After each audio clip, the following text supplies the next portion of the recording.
ভারতের রাজনীতিতে বিরাট ঝড় উঠাতে চলেছেন তামিল সুপারস্টার থালাপতি বিজয়। দক্ষিণের তামিলনাড়ু রাজ্য জয়ে নরেন্দ্র মোদীর স্বপ্ন রীতিমতো ধসিয়ে দিতে চলেছেন এই অভিনেতা। তামিলনাড়ুতে মোদীর দীর্ঘদিনের স্বপ্ন এই সিনেমা হিরোর সামনে শেষ হতে চলেছে। বিধানসভা ভোটের বুথ ফেরত সমীক্ষা নিয়ে সেখানকার রাজনীতিতে বিরাট ভূমিকম্প চলছে।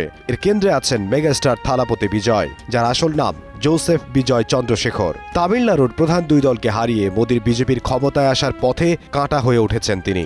এরই মধ্যে মোদীর বিজেপিকে প্রধান আদর্শিক শত্রু বলেছেন থালাপতি। 2024 সালের 2 ফেব্রুয়ারি তামিলগা ভেট্রি কাজাগাম নামে নিজের দল গঠন করেন সুপারস্টার বিজয়। আর এরই মধ্যে শোনা যাচ্ছে মাত্র 2 বছরেরও কম সময়ের ব্যবধানে 2026 সালের বিধানসভা নির্বাচনে একাই সরকার গড়তে পারেন তিনি। তামিলনাড়ুর রাজনীতি অন্য রাজ্যের মতো নয়। এখানে সিনেমা আর রাজনীতি একসঙ্গে জড়িয়ে আছে গভীরভাবে। এখানকার মানুষ বীরত্ব, আবেগ আর ব্যক্তিত্বকে ভালোবাসে, আর সিনেমার হিরোরা সেই জায়গাটা খুব সহজেই পূরণ করতে পারছেন। তাই এই রাজ্যে অনেক বড় বড় অভিনেতা রাজনীতিতে এসে মুখ্যমন্ত্রী পর্যন্ত হয়েছেন। ইতিহাস বলছে তামিলনাড়ুর 7 জন মুখ্যমন্ত্রীর মধ্যে 5 জনই সিনেমার সঙ্গে জড়িত ছিলেন। এটা কোনো কাকতালীয় ঘটনা নয়, এটা তামিল সংস্কৃতির একটা অবিচ্ছেদ্য অংশ। 1960-এর দশকে CN আন্নাদুরাই এবং M করুণানিধিও ছিলেন মুখ্যমন্ত্রী এবং তারা ছিলেন নাট্যকার। তারা তাদের গল্পে দ্রাবিড়ীয় আদর্শ, তামিল ভাষার গর্ব এবং ব্রাহ্মণ্যবাদের বিরুদ্ধে লড়াইয়ের কথা বলতেন। এভাবেই তৈরি হয় তামিলনাড়ুর প্রধান রাজনৈতিক দল DMK বা দ্রাবিড় মুনেত্রা কাজাগাম। তামিলনাড়ুর রাজনীতিতে আসল বিপ্লব আনেন MGR। তিনি MG রামচন্দ্রন নামে পরিচিত। তার সিনেমায় তিনি সবসময় গরিব মানুষের রক্ষাকর্তা, দুর্নীতির বিরুদ্ধে যোদ্ধা হিসেবে নিজেকে ফুটিয়ে তুলতেন। মানুষ পর্দায় তাকে যেভাবে দেখত, বাস্তবেও তাকে সেরকমই ভাবত। 1972 সালে DMK থেকে বহিষ্কৃত হওয়ার পর তিনি নিজের রাজনৈতিক দল AIADMK বা অল ইন্ডিয়া আন্না দ্রাবিড় মুনেত্রা কাজাগম তৈরি করেন এবং মাত্র 5 বছরের ব্যবধানে 1977 সালে তার প্রথম নির্বাচনেই তিনি নিরঙ্কুশ সংখ্যাগরিষ্ঠতা নিয়ে মুখ্যমন্ত্রী নির্বাচিত হন। এরপর তার উত্তরাধিকার বহন করেন তার স্ত্রী VN জানাকি রামচন্দ্রন। তামিলনাড়ুর রাজনীতিতে জয়ললিতা ছিলেন এক উজ্জ্বল নক্ষত্র। অন্যতম প্রভাবশালী রাজনীতিবিদ এবং প্রখ্যাত চলচ্চিত্র অভিনেত্রীও ছিলেন তিনি। জয়ললিতা সাধারণ মানুষের কাছে আম্মা বা বিপ্লবী নেত্রী হিসেবে পরিচিত ছিলেন। তিনি 6 বার তামিলনাড়ুর মুখ্যমন্ত্রী হিসেবে দায়িত্ব পালন করেছেন।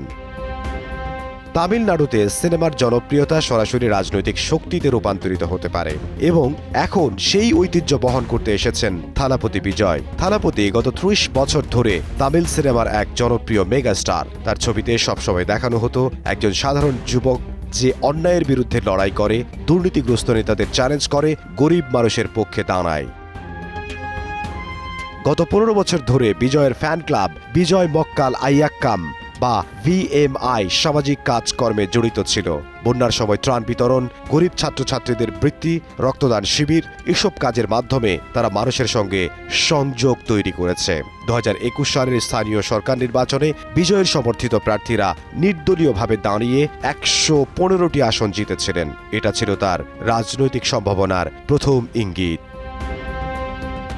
বিজয় তার দলকে সেন্ট্রাল লেফট অর্থাৎ কেন্দ্র বামপন্থী বলে ঘোষণা করেছেন। তিনি 3 জন মহান ব্যক্তির আদর্শকে একসঙ্গে নিয়েছেন। এর মধ্যে EV রামস্বামীর দ্রাবিড়ীয় আত্মমর্যাদা ও সেকুলারিজম, ডক্টর BR আম্বেদকরের দলিত ও পিছিয়ে পড়া মানুষের সামাজিক ন্যায় প্রতিষ্ঠার কর্মকাণ্ড, কুমারস্বামী কামরাজের সুশাসন ও শিক্ষার প্রসার। বিজয়ের স্লোগান জন্মগতভাবে সব প্রাণী সমান। বিজয় প্রায়ই তার সমর্থকদের বলেন বিজেপি তার আদর্শিক শত্রু, কারণ দলটির হিন্দুত্ববাদী রাজনীতি, আর DMK তার রাজনৈতিক শত্রু, কারণ দলটির পরিবারতন্ত্র ও দুর্নীতি। বিভিন্ন সংস্থার বুথ ফেরত জরিপ বলছে প্রথমবার ভোটে অংশ নিয়েই বিজয়ের দল পেতে পারে প্রায় 98 থেকে 120টি আসন। তার মার্কায় রীতিমতো ভোটের বন্যা বয়ে গেছে।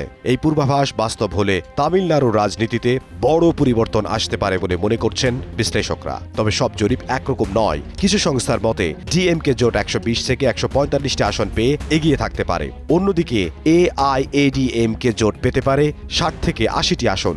আবার কিছু জরিপে বিজয়ের দলকে তুলনামূলক কম আসনও দেয়া হয়েছে।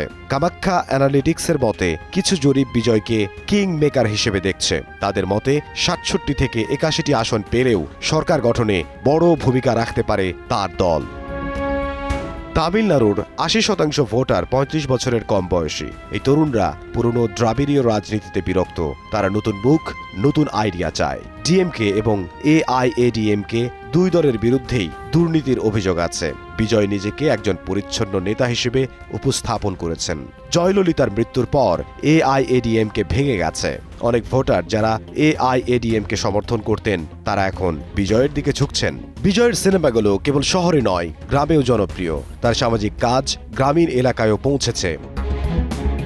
বিজয় কিন্তু শুধু সমালোচনার রাজনীতিই করছেন না, বরং তিনি তার রাজ্যের জন্য একটি পরিষ্কার রোড ম্যাপও দিয়েছেন। তার প্রধান প্রতিশ্রুতিগুলোর মধ্যে রয়েছে প্রতি মাসে ২৫০০ টাকা সরাসরি গৃহিণীদের অ্যাকাউন্টে যাবে। বছরে ৬টি ফ্রি এলপিজি সিলিন্ডার পাবে একটি পরিবার। সরকারি স্কুলে পড়া কন্যার মায়েরা বছরে ১৫,০০০ টাকা পাবে। প্রতি বছর ৫ লাখ সরকারি চাকরি দেয়া হবে। বিজয় জানিয়েছেন তার লক্ষ্য ২০৩৬ সালের মধ্যে তামিলনাড়ুকে $১.৫ ট্রিলিয়ন অর্থনীতিতে রূপান্তর করা। বিশেষজ্ঞরা বলছেন তামিলনাড়ুর ইতিহাসে এমজিআর এর পর বিজয়ী প্রথম ব্যক্তি হতে পারেন যিনি কোনো পুরনো রাজনৈতিক অভিজ্ঞতা ছাড়াই প্রথম নির্বাচনেই মুখ্যমন্ত্রী হওয়ার দৌড়ে আছেন। তার অ্যান্টি এস্টাবলিশমেন্ট ভাবমূর্তি, তরুণদের মধ্যে অসম্ভব জনপ্রিয়তা, বিশাল সংগঠন এবং স্পষ্ট বক্তব্য সব মিলিয়ে তিনি একটা নতুন ঢেউ তৈরি করেছেন। সিনেমার নায়ক সত্যি সত্যি রাজ্যের শাসক হয়ে যাবেন কিনা তা দেখার জন্য অপেক্ষা করতে হবে আর মাত্র কয়েকটা ঘন্টা। তামিলনাড়ু বিধানসভা নির্বাচনে ভোট গ্রহণ শেষ হয়েছে গত ২৪ এপ্রিল। সব ঠিকঠাক থাকলে ফল পাওয়া যাবে আগামীকাল ৪ মে।